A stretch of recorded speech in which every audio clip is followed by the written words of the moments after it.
तो चलिए फाइनली हम लोग बायोलॉजी का अपना ये भी चैप्टर स्टार्ट कर लेते हैं जिनका प्यारा सा नाम है प्लांट किंगडम। ठीक है। तो हम लोग हमेशा से ये सोचते हुए आए हैं कि जिनके पास सेलुलोजिक सेल वॉल होंगे या फिर क्लोरोफिल प्रेजेंट होंगे तो ऐसे जो थिंग्स हैं वो आपको प्लांट किंगडम्स में आएंगे। ठीक है। तो अभी आप देखोगे क्लासिफिकेशन का बहुत ही ज़्यादा यूज है। और क्लासिफिकेशन आप लोग को पहले से बायोलॉजिकल क्लासिफिकेशन जो अपना चैप्टर है उस पर आपका थोड़ा बहुत आपको नॉलेज होना चाहिए। ठीक है। और प्लांट किंगडम भी देखोगे तो इसमें भी बहुत सारा तरह का क्लासिफिकेशन किया गया है। 1 2 3 4 5 6 7 आप गूगल पे सर्च करोगे तो आपको 10 तक मिल जाएंगे, लेकिन सबका यूज़ करने का अपना अपना तरीका है। मतलब उसका अलग अलग बेसिस है, कहाँ पे यूज़ करना है कब यूज़ करना है वो अलग सिस्टम है। ठीक है। तो अभी हम लोग यहाँ पर देखेंगे, जो हम लोग देखेंगे इन शॉर्ट में हम लोग क्विक रिवीजन के बेसिस के हिसाब से हम लोग देखेंगे। बाकी डिटेल्स में तो हम लोग एकदम टाइम लगा करके 1.5 2 घंटा का एक एक लेक्चर, 3 4 घंटा का एक एक लेक्चर हम लोग कंप्लीट डाउट वगैरह के साथ एकदम लाइव में हम लोग बातचीत करते हुए कंप्लीट तो करेंगे ही करेंगे। तो चलिए अब हम लोग थोड़ा बहुत देख लेते हैं कि इसका क्या सिस्टम है, यहाँ पर क्या कुछ चल रहा है जो हमें समझने की वाली चीज़ है। ये वो इम्पोर्टेंट टॉपिक में अगर आप देखोगे तो सबसे पहले जो अपना आता है वो आता है आर्टिफिशियल सिस्टम। ठीक है। इसमें आपको मॉर्फोलॉजिकल कैरेक्टर के हिसाब से इसमें सिस्टम लाया गया था, इसमें क्लासिफिकेशन किया गया था। तो मॉर्फोलॉजिकल बेसिकली जनरली कहने का मतलब आपको ये हो जाता है एक्सटर्नल कैरेक्टर के बेसिस पे जो भारी भारी से क्या दिखता है उसके बेसिस पे इसका क्या किया था, ये सिस्टम लाया गया था। तो आर्टिफिशियल सिस्टम में ही अपना एरिस्टोटल साहब का भी सिस्टम आता है। ठीक है। आप लोगों ने अगर पढ़ा होगा तो आपको ध्यान में ज़रूर से होगा। ठीक है। इनका भी आर्टिफिशियल में ही आ जाता है। उनके बाद आप देखोगे तो ये एक महान धुरंधर जिनको कह सकते हो कि महाभारत का कर्ण कह सकते हो, कि मतलब ये भाई बंदा काफ़ी अलग लेवल का था। ठीक है। लिनियस साहब। तो ये जो चचा थे लिनियस चचा, इनको आप फादर ऑफ क्लासिफिकेशन भी कह सकते हो, टेक्सोनॉमी भी कह सकते हो, फादर ऑफ नोमेनक्लेचर भी। ऐसे नहीं भाई, इन्होंने बहुत सारी मेहनत करी है, बहुत सारी स्पेसिस का इन्होंने क्लासिफिकेशन किया हुआ है। ठीक है। तो इनका जो क्लासिफिकेशन देने का सिस्टम था, इनका जो बेसिस था वो था आपको एंडोसियम स्ट्रक्चर पे, आपको पता ही होगा। स्टेमन जो कि फ्लावर का मेल पार्ट है। अगर आप लोग पढ़ के आए होगे भाई, रिवाइज करके आए होगे तो एनसीईआरटी अगर आप रीडिंग भी करके आए होगे ना तो आपको ये हर चीज़ समझने वाला है, समझ में आने वाला है। नहीं तो आपको लगेगा कि भाई क्या ही चल रहा है। ठीक है। तो एंडोसियम स्ट्रक्चर के बेसिस पर इन्होंने अपना क्लासिफिकेशन दिया था, और सेक्सुअल सिस्टम ऑफ क्लासिफिकेशन भी कहा जाता है। क्यों? क्योंकि स्टेमन आप देखोगे तो ये क्या है, फ्लावर का मेल पार्ट रिप्रोडक्टिव सिस्टम है। तो इस बेसिस पे इसको सेक्सुअल सिस्टम ऑफ क्लासिफिकेशन भी कह दिया जाता है।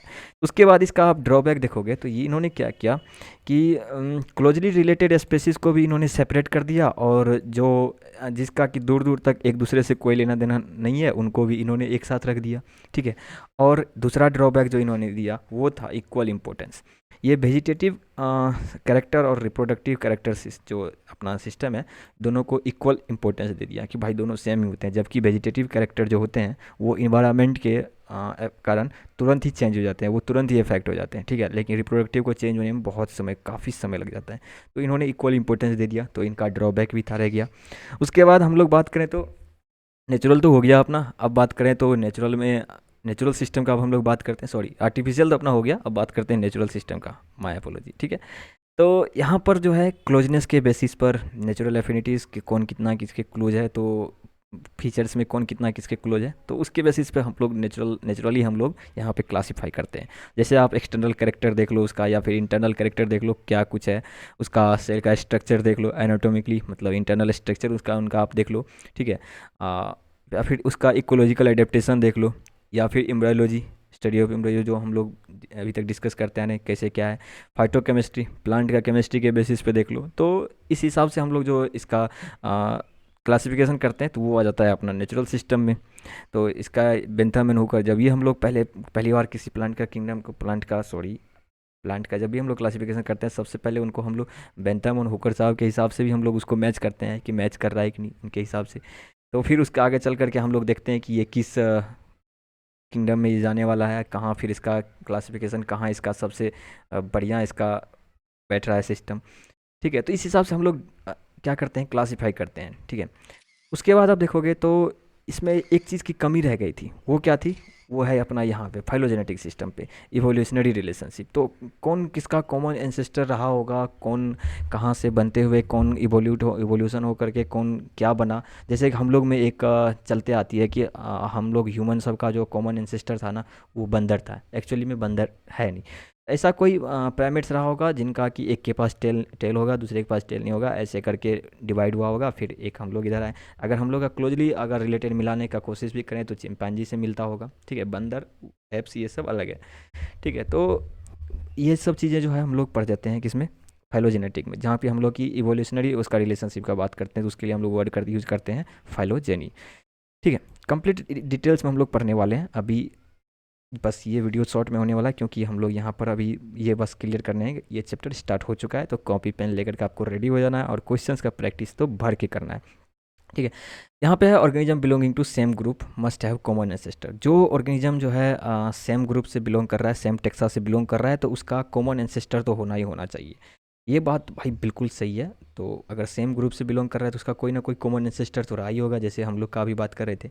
तो इस तरह से हम लोग क्लासीफाई करते हैं। और नेक्स्ट डिटेल की चीज़ें जो है, जो इंपॉर्टेंट टॉपिक्स वगैरह है, इसके बाद भी यहाँ भी हम लोग को कुछ कुछ चीज़ देखने के लिए मिला। लेकिन इसके बाद भी जो इंपॉर्टेंट चीज़ है जो हमें ध्यान रखनी है अपने एग्ज़ाम्स के लिए, वो हम लोग आगे रिवाइज़ करेंगे।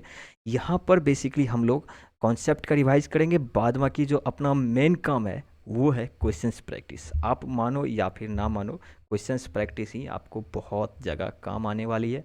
बाकी बात अगर आपको लगता है कि ऐसे भी हो सकता है तो कोशिश करके देखो, बहुत सारे बंदों ने कोशिश की है। ठीक है, तो चलो मिलते हैं अगले में, तब तक के लिए टाटा।